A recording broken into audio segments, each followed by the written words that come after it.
What's going on, guys? Failed to listen. Welcome back. So this will definitely not be the last time we talk E3 2016. I will probably bring a few of these things up again in other videos, maybe all of these things, but I wanted to discuss some of my wants, some of my hopes, what I think will happen in this video, and again, there will be more, but we're not going to cover everything. I really just kind of want to focus on the Bethesda conference, because that is obviously very interesting to me as a Bethesda fan, and the fact that, let's just get into that. Bethesda said last year that when it was over, they had a lot of fun. They loved doing their E3 conference, but they just didn't really know when there would be another one, but it probably wouldn't be for a long time. Something like that. I'm paraphrasing, of course, and here we are again, 2016, just a year later. Well, I mean, they announced it, I think, in November or December of last year, but not even a full year later, they're already announcing that they're going to do another one. So if they're going to do one, it's got to kind of be like a big deal, right? And like the only thing that would be, I think, to them in their mind, worth doing another one for is a new Elder Scrolls game, the Elder Scrolls 6.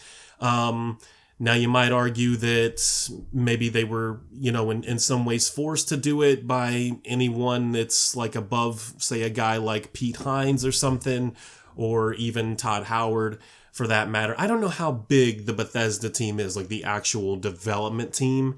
But I think when they did Skyrim or Fallout 3, it was at like maybe just under or just over 100 people. So if they did back to back simultaneously both games at the same time, Elder Scrolls 6 and Fallout 4, that's pretty incredible if it's still that amount of people. And it would also explain some things about Fallout 4 as well, but that's for a completely different video that I don't know that I'll ever do. But I do find it interesting that they said that they didn't know if they were going to do another one, and if they did, it wouldn't be for a while, and here we are. What I want, what is arguably maybe my favorite game next to like Alien Isolation and GTA 5 this generation, what I want is Evil Within 2. And in one of the promotion photos for the conference, they show the Executioner from the Evil Within. They also have the guy that they used to promote for Skyrim, pretty heavy there, looking at the TV as well. And there's some other characters standing there. I think maybe one of the Brotherhood of Steel characters in full armor is standing there. So it is kind of interesting. I don't know if they're trying to drop hints with that, but I can't imagine that Mikami and his team signed, whatever sort of agreement with Bethesda to just do one game. And I don't think that Evil Within did incredibly well. Like the game probably sold 2, maybe 3 million, if that, probably not even that.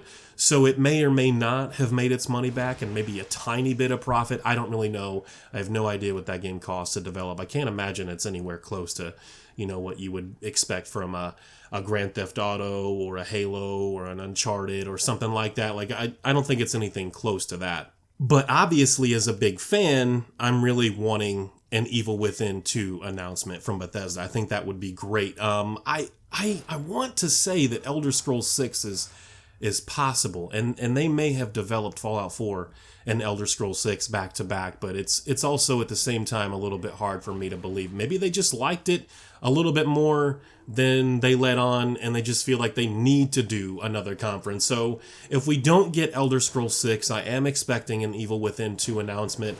I'm expecting some sort of Doom announcement, maybe an expansion that they're keeping. I don't know if there's a season pass for that game or whatever. Maybe a big expansion that they have in the works.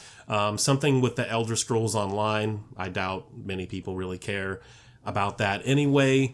And what else? Dishonored 2 gameplay. I think we'll finally see some Dishonored 2 gameplay from Bethesda. And outside of that,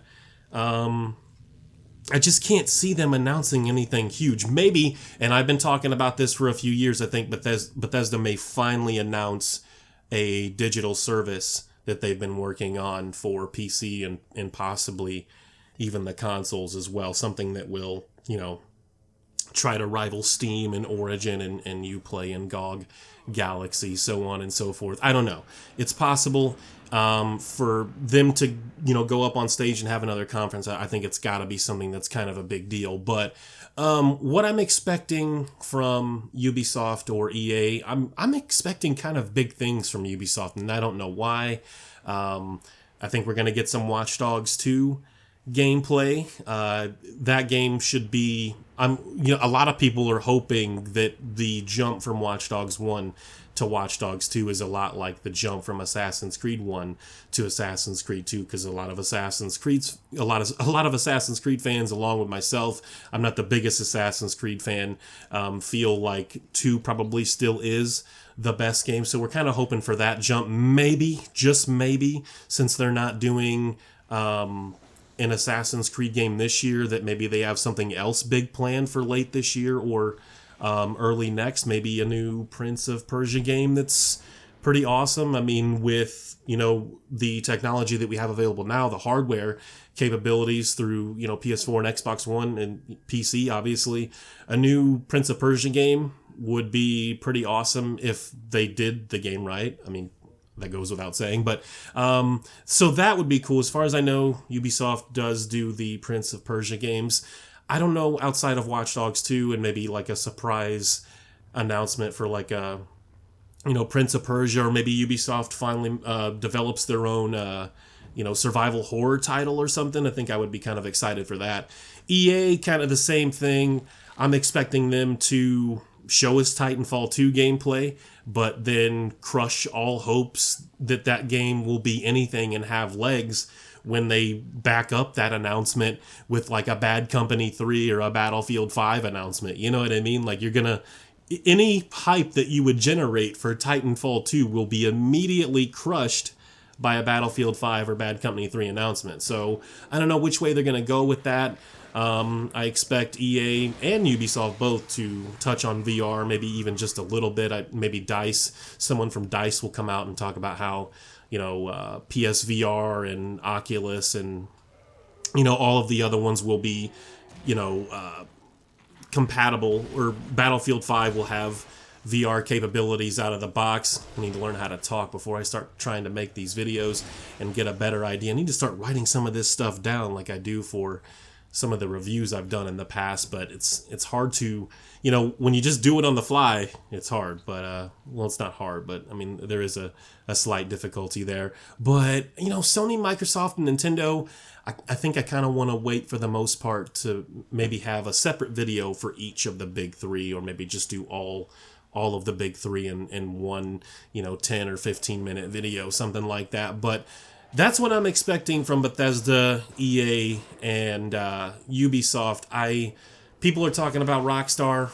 I can't. Rockstar almost like never comes to E3, and if they do, it's like, the guys that are a little less relevant and don't really matter much, names that you probably wouldn't know at Rockstar. I'm not saying that the Hauser guys have never been to E3 or anything like that, but they usually don't do anything. They don't announce anything at E3. If we're going to get a Red Dead sequel or a Red Dead prequel, I expect them to announce that right on their website. I expect them to have an announcement for the trailer. You know what I mean? Like, it's probably going to be, up on IGN and GameSpot, like, Rockstar's new game will be revealed in 2 weeks, and there's going to be a countdown and everything. I just, what they've been doing, how they've been announcing their games, I don't expect them to change that, because it's worked out well for them. GTA 4 and GTA 5 are like two of the best-selling games of all time. Red Dead Redemption, same thing. Nowhere near in the ballpark of a GTA 4 or a GTA 5 type of scenario, but, Red Dead Redemption did very well, and I expect them to announce a new Red Dead game before this year is over for I would say an April to June release for Red Dead. I don't see GTA 6, maybe GTA 6. I mean, I guess it's possible. You know what I mean? I don't want to completely rule it out, but I don't think so. I think we're gonna get Red Dead something, whether it's a prequel, a sequel, whatever. We're gonna get another Red Dead game. So I know people want Bully. A lot of people want Bully or a new Manhunt game, but, you know, Rockstar's got a really good thing going with, you know, the GTA and the Red Dead stuff now. So like Bethesda, you know, with Fallout and Elder Scrolls, they might start to treat those like the babies. And I don't know if we'll ever get, I can't even talk, if we'll ever get another Bully game again. Manhunt, maybe. Bully, I don't think so. I'm as much as I would want it, and I would like to be wrong, I don't think it's going to happen. So that's my video. That's my take on some of this E3 stuff. Sorry I'm bumbling and fumbling over my words, but all of this is on the fly, as usual, and it was kind of a long video, so I also apologize for that, those that don't like long videos. You guys take care. Thank you for watching. Thank you for the continued support. Peace.